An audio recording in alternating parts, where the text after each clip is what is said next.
And welcome everyone to Sports Talk Line, where we talk sports 24/7, 365.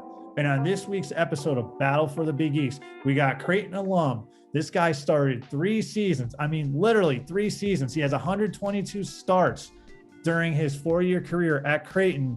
Jahenns Manigat. Jahenns, welcome to the show. How are you doing today? I'm doing good. Thanks for having me. Yes, thanks for coming on, Jahenns. I know it's been a wild adventure, to say the least, during this time, and I appreciate you coming to talk with us when you're in Lithuania. Yeah, it's been a wild year, and COVID hasn't made it any easier. But that's what sports is all about. It just kind of keeps us sane as much as it possibly can, and we got a chance to talk about it, so that's also a good thing. Yeah, I guess also too. Now being, I know a little bit about European basketball, foreign basketball for the most part for us Americans. And my understanding is everyone pretty much, you work on a 1-year contract. Yeah, just about. I've been on 5 teams in 5 different countries. This is my 7th year playing pro, so I've been able to come back a couple of times, but for the most part, you're on a 1-year contract, and then basically it's kind of like an audition from September to May, or however long that season is, and then other teams kind of see you, and then it pulls you away from other teams, and just kind of the way that it goes for the most part. All right, so basically you're in the transfer portal. Thanks for breaking that news here. Always. Always is though too. But how did COVID impact that? Like, were there real seasons? Like, how did that go? Because I can imagine, especially if you have 1-year contracts, that totally probably messes things up or impacts it at least. So it's been pretty tough. Obviously, I can only speak to my situation this year in Lithuania. Like, basically every team had some point in the season, like, had a COVID outbreak within that team and had to reschedule games or cancel some games. We're actually in April now, and we're kind of on the back end of making up a lot of the games that we lost in the early part of the season, November and December, due to some COVID stuff. Like, my team got hit with it pretty hard. I think 10 out of the 13 guys, including myself, ended up having COVID and having to do a 2-week quarantine until everybody was healthy. So that's just my particular story. I know, talking to some of my friends who are playing overseas as well, they've had their own, battles with their teams and their leagues. And, for the most part, I haven't seen leagues canceled this year, which I guess is a good thing for us players. We're able to continue to play and get paid and, feed our families and whatnot. Last year was pretty tough, where, going into March, pretty much everything shut down all at once. And we went from, in my situation in Hungary at the time, we went from like, okay, like, we're preparing for a team on Saturday, to being told on Friday that basically the league was going to shut down and be canceled, and then being on a flight the following week heading back to Canada. So it's been kind of a wild journey. I pray to God that we're on the back end of that journey, more than like in the middle part. It's almost like when Creighton was playing St. John's at the Garden when the basketball world stopped, where it was like they shut everything down. They're like, no, we're not even going to complete this game. Which I was watching that game, and again, I was in Hungary. I was just watching that game, and like, it was halftime. They were kind of going through like, okay, this is what they need to do in the second half. They go to a commercial break, they come back, and they announce that the Big East tournament has been canceled. So yeah, it was at the time we didn't know what the hell was going on. Mm-hmm. But obviously we have to take safety precautions everywhere in the world in order to try and combat this virus. And we're still very much in a battle with it. And like I said, I just pray to God that we're closer to the end than we are at the beginning. Yeah, and I guess we kind of talked about the present now and COVID and your adventures through Europe, and you still keeping tabs of Creighton. Now let's go back in the Wayback Machine when you're being recruited. You're recruited out of high school from Canada, right? Yeah. And you ended up choosing Creighton University. Why did you choose to go to Creighton? For me, it was honestly just the best option. Like, it really, really was. At first, I had a soft commit, a verbal commit to Canisius College up in upstate New York. And I'm a psychology major. So like, finding a school with a really good psychology program was one of the major things for me in my recruitment. And the Canisius program had that. And at the time, the Creighton lot of scholarship was already filled up. And lo and behold, a kid decided to transfer after the season. A scholarship spot opens up. I think Creighton was very interested in me, but they just, didn't approach me because they were already filled up as far as commitments were concerned. once that scholarship opened up, I got a phone call, or my high school basketball coach got a phone call from Coach DeVries, is doing big things at Drake. Shout out to Coach D-Rock. Um, Talking about, their interest in me and want to come up and see me work out, see me practice, kind of get to know me a little bit better. And D-Rock flew down to Canada, saw me practice, saw me work out, and invited me up to campus immediately. And once I got into Omaha, I just knew, like, I knew it was the spot for me. Walking into, the arena, seeing campus, talking to the psychology department, it just made things very easy for me. The toughest part was to tell my mom that instead of going to a school, basically a 5-hour drive away from my hometown, that I was going to go to literally the middle of America. That was the toughest part to tell my mom. But aside from that, best decision I ever made in my life. Yeah, because I know I'm doing it in my head because I'm like, all right, he's from, I believe, Ontario, right? Yeah. So it's like Canisius is New York. Okay, it's not too bad. And then Omaha, Nebraska, which is like a different time zone. So I could understand how I guess Ma Dukes might be a little like, really? Are you kidding me? But at least too, as we go on, when you joined the Big East, I hope they're able to get more of the games. So I think that would have been key. But so when you joined Creighton, they were in the Missouri Valley Conference when they were recruiting you, right? And That's right. while you were there, the news breaks because the Big East got realigned. So instead of being, pretty much 32 teams and 16 play college football together, 16 play college basketball together, they realigned with pretty much at the time 10 universities with basketball only. And Creighton was one of those universities that was joining the Big East. How did you react to that news of Creighton going to be joining the Big East?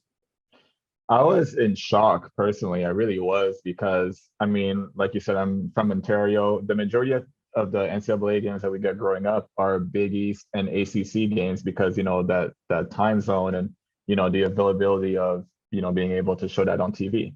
So I grew up watching a ton of like Syracuse, Virginia, Duke, North Carolina, stuff like that. And then like Pitt and, all those schools on the East Coast, I grew up watching it. So like, finding out that I was going to be a member of the Big East was like a shock for me because it's not what I signed up for. But that whole era of like conference realignment, I don't know how well you remember it, but it was crazy because like for that 1-2 year span, like you're just finding out that schools, like the traditional conferences and all that stuff just basically shifted, and now we're kind of like in the new era of that conference realignment. Where you see schools like even like Wichita State, who was in the Valley, who was in the American Athletic, right? Yeah, American Athletic. Yeah. So it's like even like we were blue bloods of that Missouri Valley Conference, and both those schools are no longer in it. So I think it was just a wild time, in Division One, and we're now just kind of settling down to what it actually is, and now we have the presence of UConn, who was in the AAC, to come back to the Big East. I think it's good for the conference as well. Yeah, I think it's very interesting. I think that was the time when Maryland left the ACC to go to the Big Ten, which is, I'm still so used to seeing Maryland as an ACC school. And I'm like, oh yeah, that's right. They're in the same conference as Rutgers, Illinois, Iowa. So it's still weird. And I'm still trying to wrap, there hasn't been any, I guess, major conference realignment yet, but who knows what can happen. I'm waiting for a conference to go into the transfer portal one day. The cool thing about it though is like to see how creative I guess we can be now, because traveling and all that stuff has become so much better for student athletes. I mean, I'm speaking on the men's side for sure. I can't really speak on the women's side too much because I haven't been a part of it, but I know that as a whole we all have to do better with our women's sports too. But just because of the ability to travel and all that stuff, like you would expect a team like Notre Dame, when all those realignments happen, that they would stay kind of like in the middle, but they just go and join the ACC, which is like kind of weird to think about, for us to be like a Midwest team in the Big East, and then for them to be a Midwest team and be all the way out in the ACC. So it's been kind of cool, but also like we have to kind of wrap your mind around it to see, which teams landed where. And, if you're as much a fan of college basketball and college football as I am, you just kind of do your homework and you apply it to memory as much as you can. Yeah, well, they're part of the ACC except for football, I think, for Notre Dame, and that's independent still, I'm pretty sure. Yeah. So, but now, going back to your experience at Creighton with the Blue Jays, is you're in there, you're in the Missouri Valley for your first 3 years. And then your senior year, you're making the jump to the Big East. How different was the Big East to the Missouri Valley Conference that's during your senior year? It was just a lot more athletes, I would say. Like that was like the major difference that jumped out at me is just guys were just bigger, stronger, faster, quicker. Um, like once we kind of wrapped our minds around that, we were good to go. We had a really good season that senior year. We ended up finishing second in the Big East regular season, and we lost to Providence in the Big East tournament championship. So I think because we had the continuation of guys and we just knew how to play with each other so well, that we didn't have like that drastic fall that you think some people would expect from us going into that year. But we just trusted our system, we trusted ourselves, and we knew that we were a really good team, and obviously having an All-American like Doug on the team really helped out a ton, obviously for all of us. So it was such a neat experience just to be able to say that I played in both those conferences. Both of them presented their own sets of challenges. And I think now being a pro, I kind of draw back on those experiences and I continue to apply them in my everyday life now. And speaking about being a pro, everyone at home should have already hit that like and subscribe button so they can get all these episodes of Battle for the Big East and all the highlight films for Sports Talk Line. But you did bring up Doug McDermott, Dougie McBuckets, whatever you want to call him. And I think, that was key because, looking at your 2013, 2014 Creighton Blue Jay team, which is your first season in the Big East, you were 14-4. And I really would like to see someone who joined a power conference have a record like that during their first year. But a lot of it you mentioned was because of Doug McDermott. Now, I would say the two things I got to ask for Doug McDermott is the first thing would be, how was it like to work with someone or play with someone who I guess got all the attention, and like sometimes there could be some rufflings, or was it just known like, no, what, he's the number one guy on our team and we're going to go as far as he can take him? Like, did everyone understand that? And also you had the dynamic of him being the coach's son. So like, was everyone kind of in agreement, you know what, we need to get him as many shots as possible because that's our best chance to win? Or was there a little bit like, I wonder if he's trying to help his son out with trying to get as many points and such like that? Okay, so I have a unique perspective on this because I was Doug's roommate for basically all 4 years.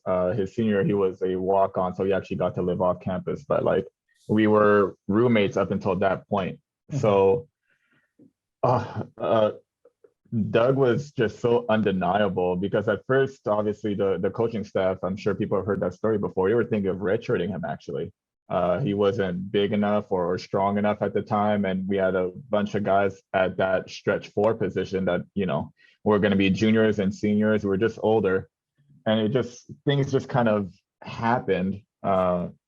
Like, for example, Ethan Rogge that year had a foot problem that kept him out of competition. And then Casey Harriman, a senior, had a shoulder issue that kept him out. And Doug came into preseason kicking everybody's butt legitimately in pickups and practices and workouts. Like he was just undeniable. Well, by the time we got to two-a-days in October and before season started, like it was just, you could see that there was something there. And like every day you would expect him to kind of have like that freshman fall off. Like maybe he's strung a couple of good practices in a row, but he'll come back down to earth at some point, right? But it never happened. Like he was just so unbelievably good. And before you know it, Coach Mack gave him the starting nod, to start that season. And it wasn't because he didn't earn it. He absolutely earned it. Because if you ask that coaching staff going into that season, they were like, yeah, Doug is probably one of those guys that we're going to have to redshirt. So I witnessed him outworking everybody. Like I said, I was his roommate. So I saw the times where he would get up and go to the gym by himself and get some shots up. I would join him and do the same thing myself every once in a while. But like his work ethic was unbelievable. He absolutely earned everything that he got. And once you get that caliber of player on your team and he's worked that hard to get to that position, it was just natural that the ball would just find him. And we were just a whole bunch of unselfish guys who didn't care about scoring, didn't care about anything. All we did was care about winning. And Doug was actually the exact same way too. There would be times where I would get hot and he would, give up some of his shots to get me another shot. So that's just the way that we all play. We just had that unselfish culture built in, and Doug benefited the most of that, but it's not because of nepotism or anything like that. He absolutely earned everything that he got. Now, you mentioned you're a roommate with him, and I guess I got to ask this question. How was it like to live with Doug McDermott? Like, was he a good roommate? Did he clean up after himself? Did he leave like a bunch of dishes there? I mean, I'm assuming you're on campus, so you don't have any bills to worry about, but it was like, would he like leave his laundry all over? Like, what was he neat? Was he, how was he as a college roommate? Doug was cool, man. Like he kept to himself for the most part. Like we had a room kind of divided straight out the middle, like those freshman sophomore rooms where it's two beds in one room or whatever. So we basically had it divided down the middle, and like nothing of his stuff ever went to my half, and nothing of my stuff never went to his half. So we had a very good understanding when it came to that. And then like the best part about being Doug's roommate, honestly, is the leftovers that he would come back with. What were some of the leftovers? Yeah, when he would go home for dinner, like every once in a while, he'd come back with some leftovers and be like, "Yo, I brought some stuff back or whatever." So shout out to Tree, Tree McDermott, Doug's mom, Coach Mac's wife, for always hooking it up. You don't know how often you fed me on the lows, but yeah, that was as a bro college student, like that meant the world to me. So no, Doug was really cool as a roommate, honestly. Yeah. Now I've got to say this one part too. Like, it's something like that is the college experience. And like, would there ever be a situation where it's like, hey, Jahenns is home, and do you think they might have thrown a little extra on the stove for you? Or was there any favorite leftover that you liked from the McDermott household where like, Tree's meatloaf. Anytime I knew that meatloaf was on the menu, I always asked for him to bring me something back. So you know what? Maybe that's something I haven't even thought about. Maybe that was a situation where they knew, like, hey, like let's make a little extra and bring some back for your roommates. I wasn't the only one. On the other side of that hall was Will Tino, and at the time Cody Engel. That were living on the other side of our dorm room. So it wasn't only just for me, but I definitely benefited from that quite a bit. Yeah, it's funny when you go back to those college days. A home cooked meal all of a sudden gets elevated to a level of like, it's the stuff we take for granted. Like legitimately it is like the stuff that we take for granted. Once you get to college and you realize those things aren't around anymore, you start to miss them. And I'm blessed that I was around a bunch of people who cared enough about me to have me experience what a home cooked meal felt like every once in a while. Now going back to the present Creighton program, because they've been consistently pretty good when they've been in the Big East, and they won a share of the Big East regular season tournament or regular season last year before the world ended due to COVID. But this past season, the big challenge was always Creighton was like, they would win the first round game. They could never really break through and get to the Sweet 16 until this year. Of course, they ran into Gonzaga, which was a beast to everyone else outside of Baylor, to say the least. The Big East kind of got a tough draw there. It's like you got two teams that made the Sweet 16. One's going up against Baylor. One's going up against Gonzaga. It's like, really? Like, you couldn't get like the team that upset Illinois or Loyola Chicago? No. But how did it feel to you, being a former player at Creighton, to see the Blue Jays make the Sweet 16? It meant everything to me, honestly. And the selfish part of me was like, damn, like I wanted to be on. I had the opportunity to be one of that, or to be that first team, to make it to the Sweet 16 for the Jays. And my senior year, I thought we had our best chance. And you just mentioned Baylor. That's the team that we ended up losing to. That ended my collegiate career. So like from that standpoint, I always like had that little bit of like regret, I guess would be the word that I'm looking for, because we weren't able to do it. So every year I've rooted so hard for the boys to finally pull through and make it past that first weekend. So once I saw that we had Santa Barbara first, I was like, okay, like that's a good matchup for us. I think we'll be able to pull that one off. And that was the scariest game of them all. Christian Bishop having to make 2 free throws down the stretch, them having to get stops down the stretch in order to get that win. And then we see what Ohio did against Virginia, I believe, and they upset them. So once I saw it was Ohio instead of Virginia, I was like, we're making it past, like this is it. And it was just such an exciting time. I stayed up until I think the first game was like midnight my time, and then the next one was like 1:30. a.m. my time. I've been known to stay up really late to watch the boys play anyways, whenever I have a chance to. So it was just so cool to see just that reaction. It just, there was electricity in the air. It really felt like, even like I could feel it from all the way over here. And then interaction with, like, former teammates who are still very good friends of mine, everybody, texting, calling each other. I saw so many tears of joy that weekend, seeing the boys move on to the next weekend. Yeah, it just, there's a lot of frustration built in our fan base because we have that expectation of our program and we've always wanted to get there. And now we finally got a taste of it. And I can't wait to see, what the future holds for the program. Okay, now before we go, Jahenns, there's one question I want to leave, and that is, I understand you're a piano player.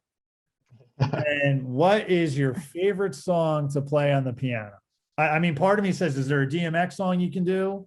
Or no. So, okay, so my, playing piano for me has been such a like weird experience. Like when I was young, my parents put me in a whole bunch of different, like they had me play a whole bunch of different instruments basically to keep me out of trouble. Like I just always had something to do after school that just wasn't going to allow me to get in trouble, elsewhere.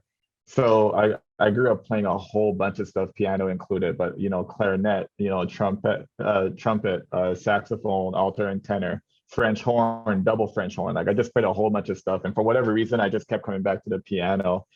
And once I decided that basketball was where I wanted to take my life, but piano kind of fell on the back burner up until senior year of college, where I had a couple of electives, that last semester of senior year, and my shout out to Lisa Chip, she was my academic advisor. She's just like, why don't you just try to do something that you love, or are you into like culinary stuff? Like, do you want to play an instrument? I was like, yeah, like let's do that. So I got back into playing piano my senior year, and it's been kind of like an on again, off again. So I would say my favorite song to play is that Beethoven classic. Like once I learned that one, I was like, wow, like that was the realization for me. Like I really know how to play piano legit, but because it's been on again and off again so often that I can pick it up, but not as quickly as I used to be able to. But if you give me like 3 good months, I'm sure I could get a lot of those skills back. Maybe not all of it, but a lot of those skills will come back.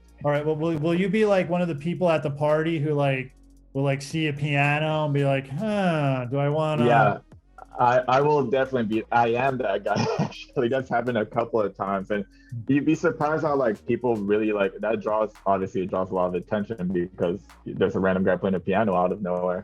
But like people like try to throw in like song requests and all that stuff, and I have to be like, hey, I'm not that good, you guys, so don't get your hopes up too high. But it is fun, if it's a house party or something like that, and there's a piano laying around for whatever reason, to be able to hop on and kind of show off my skills for 2-3 songs, and then kind of hop off and leave the mystery out there to people that I really, really know how to play. When realistically, I probably have like 4 or 5 songs in my bag.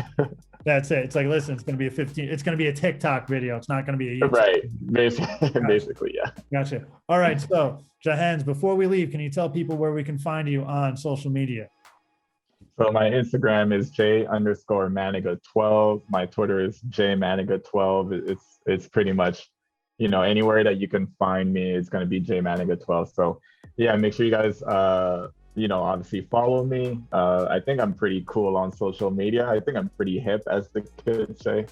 And I also have my own podcast. It's the Welcome to the J podcast. That's presented by the Field of 68 Media Network, where, we talk all things Jays. I have a bunch of my former teammates come on, and we laugh and we talk about our experiences. We shed some light to, what really went down on campus and on bus trips and on plane rides and all that stuff. So that's been really fun for me to get back and reconnect to a lot of those guys. Life always tries to separate us, and it's good to have an avenue where we can all come back together and reminisce about the good times and just, catch up on what we're all doing now. So that's where you can find me.